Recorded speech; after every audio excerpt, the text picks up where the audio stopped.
አላሁ ስብሓነሁ ወተዓላ ለሰው ልጆች ጸጋውን አፍስሶባቸዋል። ወአስበገ ዐለይኩም ኒዓመሁ ዛሂረተን ወባጢና። ለሚቀጥለው የህይወት ክፍላቸው የሚሰሩበትን እድል ሰጥቷቸዋል። ነቢያትን ልኮላቸዋል። የሰው ልጅ ዳተኛ ይሆንና በምድራዊ ንዋይ ሲዋዝን እድሉ ያመልጠዋል። ቁጭት ውስጥ ይወድቃል። ቁጭት በማይጠቅምበት ወቅት ቁርአን ላይ በርካታ የሰው ልጅ ምኞትና ቁጭቶችን አላህ ቁርአን ላይ ዘግቦልን። እድሜ ጸጋ ነው፣ ጤንነት ጸጋ ነው፣ ዕውቀት ጸጋ ነው፣ ሀብት ጸጋ ነው። ሳንሰራበት ሂደን ወደ ቁጭት ውስጥ እንወድቃለን። ወጣትነት ጸጋ ነው። የወጣትነት እድሜውን እንዲሁ አባክኖት እርጅና ያንገላታው ሰው እንዲህ ብሎ መጽሐፉን ታሪክ ዘግቦልናል። ፈያ ለይተ ሸባበ የዑዱ የውመን ፈኡኽቢረሁ ቢማ ፈዐለ ልመሺቡ። ምነው ወጣትነት እንደ አዲስ በተመለሰልኝ እርጅና የሰራኝን ሥራ ነግረው ነበራል። ዑምራ የሚያምረው በወጣትነት ነው። ሐጅ የሚያምረው በወጣትነት ነው። ትዳር የሚያምረው በወጣትነት ነው። ዒባዳ የሚያምረው በወጣትነት ነው። እሱ ያልፍህና ነገ መስጂዱ ርቆ ዱላ ተደግፈህ ፈያ ለይተ ሸባበ የዑዱ የውመን። ምነው ወጣትነት አንዴ በመጣልኝ እርጅና የሰራኝን ነግረው ነበር እንዳለው ላለመሆን ሙእሚን ይጥራል። ጤንነት ጸጋ ነው። አሁን በቲክቶክ እየገደልን ያለነው ነፃ ጊዜ ጸጋ ነው። ነቢዩ ዓለይሂ ሰላቱ ወሰላም ከማ ዐንደ አልቡኻሪ ሚን ሐዲስ ኢብኒ ዐባስ የቁል ኒዕመታን፣ ሁለት ለሰው ልጅ የተሰጡ ጸጋዎች አሉ።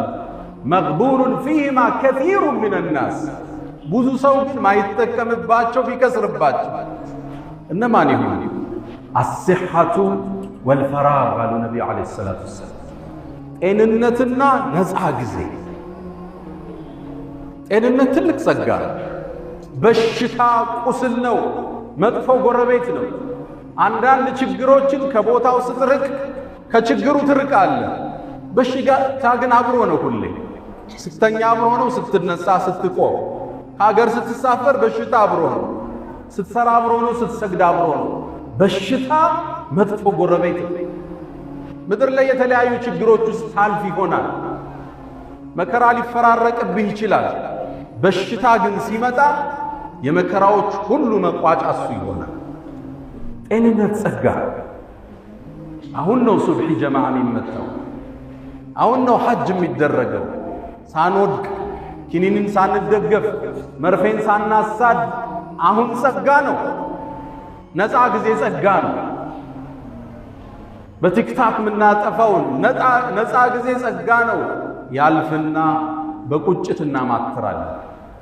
አላሁ ጀለ ፊዑላ ቁርአን ላይ የሰው ልጆች እችን ምድር ከተለዩ በኋላ ወደ ዱንያ አማትረው የሚመኙትን ምኞት ቁርአን ላይ ዘገበልን። ተጠንቀቁ፣ መጣችሁ ከምትመኙ ሰርታችሁ ኑ ሊለን ቁርአን ውስጥ ዘገበ። የመጀመሪያው ምኞት ይሄ ነው። መጥፎ ጓደኛ ያለ የህይወት አቅጣጫን ያሳቱት፣ መስመርን ያሳጡት፣ ከቀጥተኛ መንገድ ያሳቱት ጓደኞች የነበረው ሰው በሥራ የሚገናኛቸው፣ በትምህርት የሚገናኛቸው፣ በህይወት የሚገናኛቸው ሊሆኑ ይችላሉ። ስብዕናቸው ያልተሟላ ቀጥተኛውን መስመር የረሱ ናቸው። እነዚህን ጓደኛ ያረግና እሱም መስመር ይስታል። ያኔ መስመር ከሳተ በኋላ የውመል ቂያማ መቀመጫውን ሲያይ በቁጭት ያማትራል ወደ ዱንያ። ያ ወይለታ ለይተኒ ለም አተኺዝ ፉላን ኸሊላ፣ ወይ ምኞቴ ወይ ቁጭቴ እገሌ ምነው ጓደኛ ባላረኩት። ወማ አضለና ኢላ ልሙጅሪሙን፣ መስመር ያሳቱን እነዛ አመፀኞች እንጂ ሌላ ናቸው ይባባላሉ። ፈማ ለና ሚን ሻፊዒን ወላ ሰዲቅን ሐሚም፣ አላህ ዘንድ የሚያማልድ ጓደኛ ያጣል። የለንም እንዴ ማን ያማልደን ይላል። የመጀመሪያው ቁጭት ጥሩ ጓደኛ አልነበረው ሰው፣ መስመር ያሳቱት ሰው። ሴቶችም ሊሆኑ ይችላሉ። ይሄ ፋሽን ነው፣ ሂጃብሽን ቀይሪው፣ እንዲህ አይነት ተጽዕኖ ውስጥ ለምን ትኖሪያለሽ? ፒር ኢንፍሉዌንስ አለ፣ የአቻ ጓደኛ ተጽዕኖ መስመር ያስፋቸዋል። አኼራ ላይ ምንዳን ሲቀበሉ ወደ ዱንያ ማክረው ምን ነው ገሌን ገሊት ጋር ጓደኛ ባልነበርኩ ይላል። ሁለተኛው ቁጭት ይሄ ነው። የነቢዩ ዓለይሂ ሰላቱ ወሰላም ሱና መጥቶለት መንገዳቸውን አይቶ ብርሃኑ ከተገለጠለት በኋላ ሐዲዱን ስቶ ሌላ መስመር ይከተላል። ያኔ አኼራ ላይ ሆኖ መልእክተኛውን ሲመለከት ከሐውዳቸው ኡመታቸው ሲጠጣ ሲያይ በቁጭት ያኔ እንዲህ ይላል፣ ያ ለይተኒ ተኸዝቱ መዐ ረሱሊ ሰቢላ፣ ምን ነው መልእክተኛው ጋር ቀጥተኛውን መንገድ ባለቀኩ ነበር ብሎ ይመኛል። ታሪኩ ይሄ ሰበበ ንዙሉ ታሪኩ የወረደበት በአንድ ክስተት ነው። ዑቅበት ብኑ አቢ ሙዓይጥ የሚባል የቁረይሽ ጎሳ ነዋሪ አለ። በነቢዩ ዓለይሂ ሰላቱ ወሰላም አመነ፣ መንገዳቸውን ተከተለ። ከዛም እንደሰለመ እነ ኡመየቱ ብኑ ኸለፍ የሚባሉ የቁረይሽ መሳፍንቶች ሰሙ፣ አስጠሩት። ሙሐመድን ተከትለሃል እንዲህ አሉት። አዎ አለ። እንግዳ ፊትህ ከፊታችን ክልክል ነው፣ እሱን እስክትርቀው እስክታወግዘው አሉ። ይህ ሰው ከአኼራ ዱንያን መረጠ። መልእክተኛውን መጥቶ አውግዞ እስልምናን ለቆ ወጣ። አላህ ነገ የሚከሰተው ክስተት ቁጭ አደረገ ቁርአን ላይ። ወየውመ የዐዱ ዛሊሙ ዐላ የደይ፣ የውመል ቂያማ ያበዳዩ ሰው እጆቹን ይነክሳል። አንቀጹን ልብ በሉ። ወየውመ የዐዱ ዛሊሙ ዐላ የደይ፣ በቁጭት ሁለት እጆቹን ይነክሳል። ሰው ሲቆጭ ጣቱን ነው የሚነክሰው አይደል? የዛ ሰው ቁጭት ግን የከሰረውን ኪሳራ ሳይ መቋረጫ ወደ ሌለው ጥፋት ውስጥ ስለገባ ኻሊዲነ ፊሃ አበዳ፣ መውጫ የለውም። እዛ በኋላ ሁለተኛ ድል የለውም። ከቁጭት አፉስ እንዴት ቻለለት? ሁለት እጁን አፉስ ከቶ ይነክሰዋል አላህ። ወየውመ የዐዱ ዛሊሙ ዐላ የደይ፣ ሁለት እጁን ከቶ ይነክሰዋል። የቁሉ ያ ለይተኒ ተኸዝቱ መዐ ረሱሊ ሰቢላ፣ ምነው የመልእክተኛውን መንገድ ባልለቅህ። በዱንያ ባብለው በዱቄት ሸንግለው የነቢዩን መስመር ትለቅና እስልምናን ታፈነግጥና ቁጭትህ የማይወጣ ይሆናል።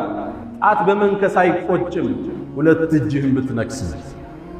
ያ ለይተኒ ተኸዝቱ መዐ ረሱሊ ሰቢላ፣ ያ ወይለታ ለይተኒ ለም አተኽዝ ፉላናን ኸሊላ ለቀድ አضለኒ ዐን ዚክሪ በዕደ ኢዝ ጃአኒ ወካነ ሸይጣን ልልኢንሳን ከዙላ።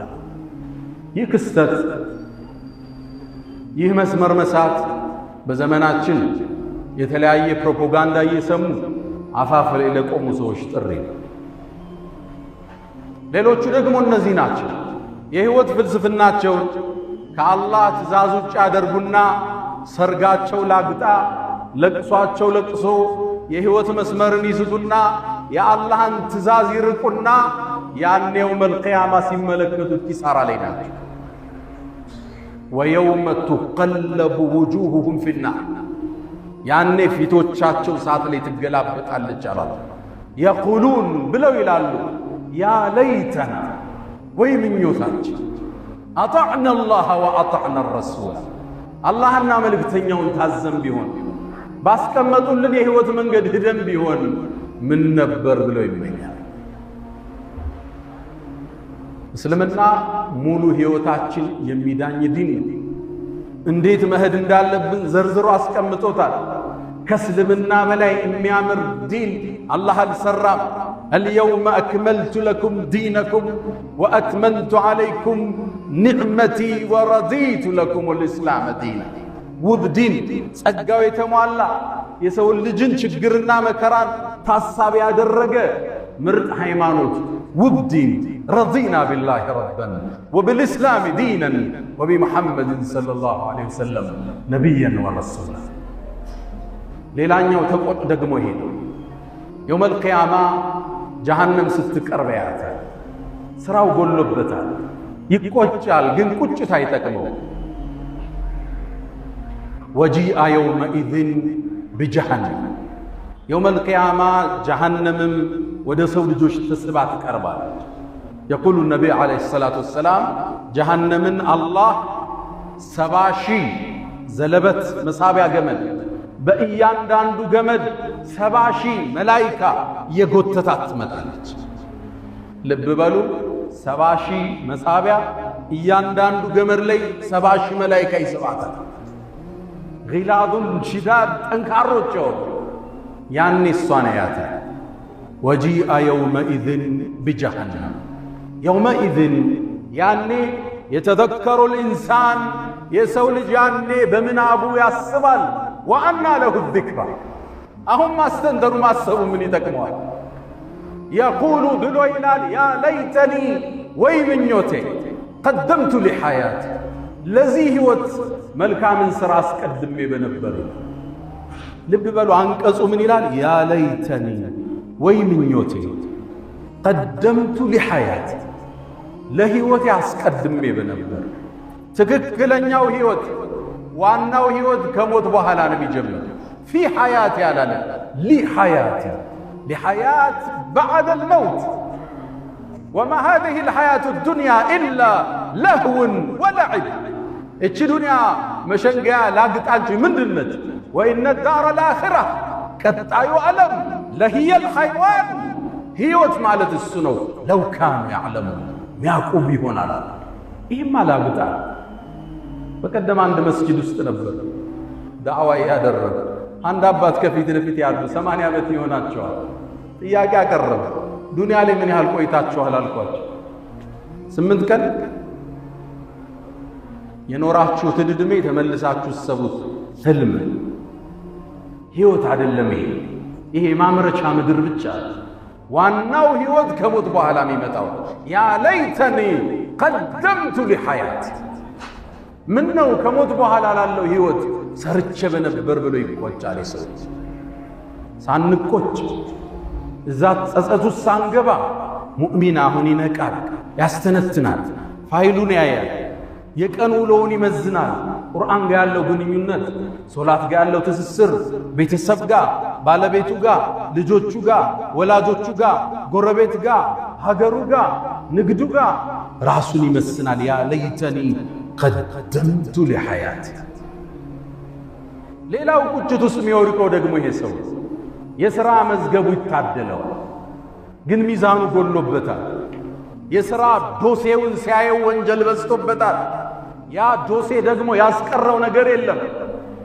እድለቢስ ነበርና መጽሐፉ የሚሰጠው በግራችሁ ያኔ ይቆጫል።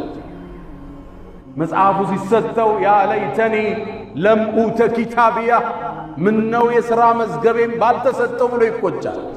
ሁሉም ጥፋት ውስጥ ከሶላት አጉሏል፣ ከዘካ አጉሏል፣ ከወላጅ ሐቅ አጉሏል፣ ከሀገር ሐቅ አጉሏል። ጥፋት በዝቶበታል። ያ ለይተኒ ለም ኡተ ኪታቢያ። መጽሐፍ እንሰጣለን። አዎን አያሕሰቡነ አና ላ ነስመዑ ስረሁም ወነጅዋሁም እኛ የሚመሳጠሩትና በግልጽ የሚያወሩትን ማንሰማ ይመስላችኋል? አላለ በላ በርግጥ አለ ወሩሱልና ለደይህም የክቱቡን መላእክቶቻችን ቁጭ ብለው የሚመዘግቡት ቢሆን ይሄ መዝገብ የሚያስቀረው ነገር የለም። ወውዲዐ አልኪታብ መጽሐፉም ቀረበ ይላል መዝገቡ አለ። ፈተረ ልሙጅሪሚና ሙሽፊቂና ሚማ ፊህ እነዛን አመፀኞች ውስጡ ያለውን ሲያዩ ሲርዱ ታያቸዋል። የቁሉን ብለው ይላሉ ማ ሊሃዛ ልኪታብ ይሄ መጽሐፍ ምንድን ነው? ላ ዩጋዲሩ ሰጊረተን ወላ ከቢረተን ኢላ አሕሳሃ ትንሽም ትልቅም የቀረው ነገር የለም። ምንም ነገር ይጻፋል ብለህ ማታስበው ሁሉ መዝገብ ውስጥ ነገር እናገኘዋል። መዝገቡ በግራ እጁ የተሰጠው ሰው ወይ ምኞቴ ወይ ቁጭቴ መዝገቤን ባልተሰጠው። አሁን ነው ሙእሚን መዝገቡን በመልካም ነገር የሚሞላ ሐሰናው የሚያሳድግ ቁጭት ሳይመጣ መዝገቡ በግራ እጁ እንዳይሰጠው። አንዳንዶቹ በግራ እጅ ሲሰጣቸው ሌሎቹ ሲያይ እጁን ይደብቀዋል ይላሉ ነቢዩ ዓለይሂ ሰላቱ ወሰላም። መጽሐፉ በሮ መጥቶ ከኋላው ይሰጠዋል። ወአማ መን ኡትየ ኪታበሁ ወራአ ظهሪ አላህ ከማይከስሩት አላህ ያለው። ሌላኛው ደግሞ ይሄ ፍርድ ይሰጣል፣ መዝገቡ ይቀርባል። ጀሃነም ፊት ለፊት አለች። ሲያየው ጠፊ ነው፣ መኖሪያው እሳት እንደሆነ ያውቃል። ያኔ ይመኛል፣ በጠፋው ብሎ ይመኛል። የቁሉ ልካፊሩ ያ ለይተኒ ኩንቱ ቱራባ፣ ምን ነው አፈር በሆንኩ ይላል። ያኔ አላህ ፍጥረት ዓለሙን ሰብስቦ እንስሳትን አፈር ሁኑ ይላቸዋል። ብትን ብለው ይጠፋል። ያኔ እሱም ቢጠፋ ይመኛል። ያ ለይተኒ ኩንቱ ቱራባ፣ እንደነሱ ምን ነው አፈር ሆኜ በቀረሁት።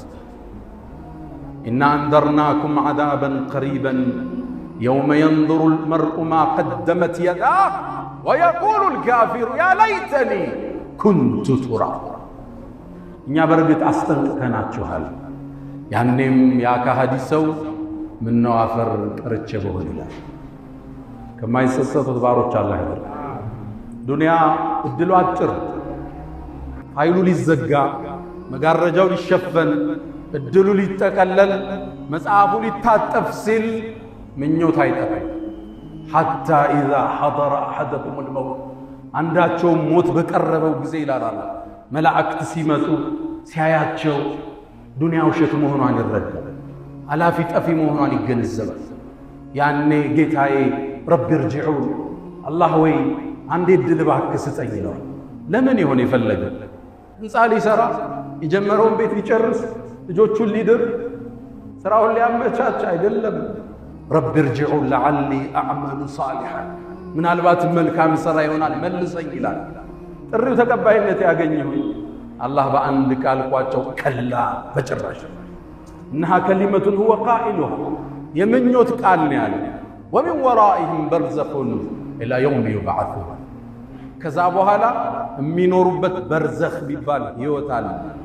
ከዱንያና ከአኼራ መሃል ያለ ዓለም እዛ ውስጥ ይቆያሉ ይላል። ሙእሚን እድሉን አሁን ይጠቀማል። ሁሌ ራሱ ጋር ሂሳብ ይሰራል፣ ያመለጠውን ይሞላል፣ ለነገ እየሰራ ይሄዳል። ዱንያውንም አይለቅም፣ አኼራውንም አይረሳም። ወላ ተንሰ ነሲበከ ሚነ ዱንያ ወአሕሲን ከማ አሕሰነ አላሁ ኢለይክ። ሁለቱን ይዞ በሁለት ክንፍ ይበራል። ረበና አቲና ፊ ዱንያ ሐሰና ወፊ ልአኺረቲ ሐሰነተን ወቂና ዐዛበ ናር። አላ ወፈዓሉ ልኸይራት ወስተግፊሩ ረበኩም ፈጡባ ሊልሙስተግፊሪን።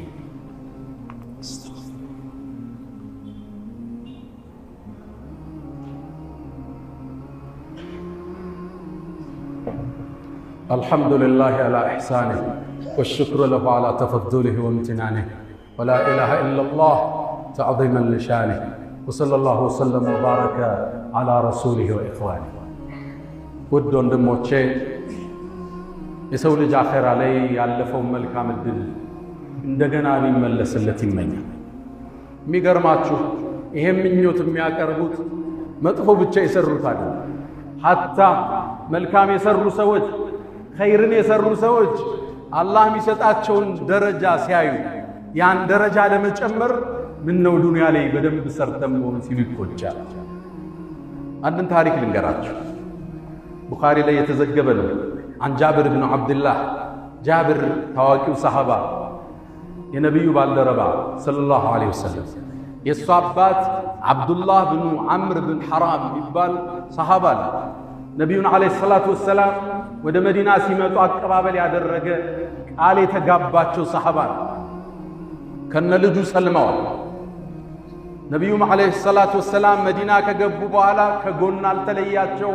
በገንዘቡ፣ በጊዜው፣ በሐሳቡ የበድር ጦርነት መጣ። የተሳለፈ ጀግና ነው። ከዛ የኡሁድ ጦርነት መጣ። ሁለተኛው ጦርነት 70 ሰሃባዎች ሸሂድ የሆኑበት ጦርነት። ያኔ መዝመት ፈለገ። ማታውን ልጁን ጠራው። ልጄ ወይ አለ፣ እዚሽ ምድር ላይ ከነብዩ በኋላ የምወደው ሰው ካለ አንተ ነህ። አባት ልጁ እንዴት ፍቅሩ እንደሚገልጽ ልብ በሉ። ከነብዩ በኋላ ልቤ ውስጥ የምወደው ሰው ካለ አንተ ነህ። ነገ የኡሁድ ጦርነት ውስጥ እንገባለን። ራሴን እንደምሞት አየዋለዋል። هذا من كراماتي። ነገ መሞት ይመስለኛል። ያው መጀመሪያ ነው መሞታል። እኔ ከሞትኩ አደራህን እዳለብኝ ክፈል። ሴት እህቶችህ አለ ተንከባከባቸዋል። በበነጋው ጦርነት አባትየው ገባ። እንዳለውም መጀመሪያ የተገደለ ሰሃባ እሱ ነበር። አብዱላህ ብን ሐራም ልክ ሲሞት ሙሽሪኮቹ የቁረይሽ ሙሽሪኮች የገደሏቸውን ሙስሊሞችን እንዲጸጸቱ ብለው ጆሮአቸውን አፍንጫቸውን ቆርጠውታል። አባቴ መጣልኝ። ሲመጣ በጣም አዘነ። ፊቱን ያለው አለቅሳለሁ። ሌሎች ሰሃባዎች ይከለክሉኛል፣ ነብዩ ዝም አሉኝ። ከዛም ጠጋሉና ታለቅሳላችሁ እንዴ? እስከ ተነሳ ድረስ እኮ መላእክት እንኳን መጣልን ብለው አጥለውታል አሉ ነብዩ አለይሂ ሰላም። ከዛም ተቀበረ አባቴ። ተመልሼ ስመጣ ነብዩ አለይሂ ሰላቱ ሰላም አገኘ። ያ ጃብር አለ ማሊ አራከ ሙንከሲራን፣ ምንድነው ቅስም ብለሃልሳ ተግዛልሳ ምን አገኘሃል? ነብዩ አለይሂ ሰላቱ ሰላም የባልደረቦቻቸውን ፊት አይተው ችግራቸውን የሚያነቡ የዓለማት እዝነት ምን ገጠመሃል? የአላህ መልእክተኛ አባቴ ሞቷል፣ ዕዳ ጥሎብኝ ሄዷል፣ ሴት ልጆችም አሉ፣ ይህ ጫና ተሰምቶኝ ነው። ነቢዩ ዓለይሂ ሰላቱ ወሰላም ሊያጽናኑት ፈለጉና ለሰው ልጅ ተከስቶ ማያቅ ታሪክ ነገር ያ ጃቢር አሉት፣ አባትህ ምን እንደገጠመው ታውቃለህ አሉ። ቡኻሪ ላይ ያለ ዘገባ። የአላህ መልእክተኛ ምን ገጠመው? አባትህን እኮ አላህ ከለመሁ ኪፋሐ፣ አላህ የሰው ልጅ በግልጽ አግኝቶ አናግሮ አያውቅም። ፊት ለፊት ወይ በሂጃብ ነው አሊያም መልእክተኛ ነው የሚልከው አላህ፣ እነ ጅብሪልን ነው የሚልከው። ወከለመ አባከ ኪፋሐ፣ ፊት ለፊት አላህ አናገረ። ሱብሓነከ ወቢሐምዲክ። ይሄ ለዚህ ኡማ ብቻ የተሰጠ ስጦታ ነው። ነቢያት ሩሱሎች አላህን ፊት ለፊት አላናገሩ። ወከለመ አባከ ኪፋሐ፣ ፊት ለፊት ገልጦ አናገረው። አላህን ከሚያዩት አላህ ያድርግ። ከዛም አላህ ጠየቀ፣ ያ ዓብዲ አለው፣ ተሰውቷላ፣ ተቆራርጧላ፣ ፈሷላ፣ አንተ ባሪያዬ ተመና ኡዕጢክ፣ ጠይቀኝ ብትፈልገውን ልስጥህ አለው። የጀነትን ደረጃ አየ፣ የሰማዓትን ደረጃ ተመለከተ፣ አላህን አየ። ለዚህ ጌታ ነው እንደ ይኖሩ ስገዛ ይኖርኩት። አላህ ሆይ አለው፣ ወደ ዱንያ እንደገና መልሰኝ፣ በአንተ መንገድ ልሰዋ ነው። አላህ ምኞቱ መጥቶ መሰዋት ነው እንደገና። አላህም መልስ ሰጠው፣ ባሪያዬ ሆይ ከኔ ዘንድ ቃል አልፏል፣ ኢነሁም ላ ዩርጀዑን፣ ወደ አኼራ ከመጡ በኋላ በሞት ከተለዩዋት በኋላ አይመለሱም ብያለዋል። ሌላ ምኞት አለህ? አዎ ጌታዬ፣ እንግዳ እኔ ያለሁበትን ደረጃ ላልመጡት ሰሃባዎች አድርስልኛል። አላህ ጅብሪልን አንቀሳስዞ ላከ። ወላ ተሕሰበነ አለዚነ ቁቲሉ ፊ ሰቢልላሂ አምዋት በል አሕያኡን ዐንደ ረቢሂም ዩርዘቁን። እነዛ በአላህ መንገድ የተሰዉት ሙተዋል ብለህ እንዳታስብ፣ በል አሕያ ሕያው ናቸው፣ ዐንደ ረቢሂም ዩርዘቁን፣ አላህ ዘንድ ሲሳይን እየተለገሱ